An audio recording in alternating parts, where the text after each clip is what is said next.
देवादेभिर्वाजदेवती धीनाम वित्रयवतो ओम वाग्देव्यै नमः ओम आतुर इन्द्रक्ष्मन्त्वमिमात्रमवोभिः नहित्वा वस्वस्वराजो नरादसामर्दिषन्नः चोष्ठरस्य वेदाः इन्द्र श्रीविघ्नेश्वरमहाकुङ्कुमचूर्णानि समर्पयामि ओम अक्षं लंबोदराय नमः ओम यो विद्याप्रदातवो सद्गुरुणा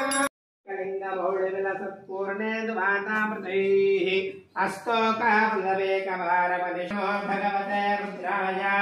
ओम नमो सन्तमयागिरिशन्ताभिवर्षस्तवे शिवां गिरित्रच्छावदामो यस्ताम्रविक्षुः श्रिताः सहस्रशो वै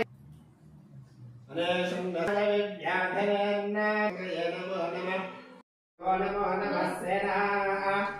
सेनानिभ्यश्च वो नमो नमः क्षत्रुभ्यः संग्रहेतृभ्यश्च नमो रोथिने च नमो भूमिने च वत्सोद्यादच सरस्याय च नमो वृक्षाभ्यो हरिकेष्ठ्यादि च वृत्यादि च नमः कल्प्यादि च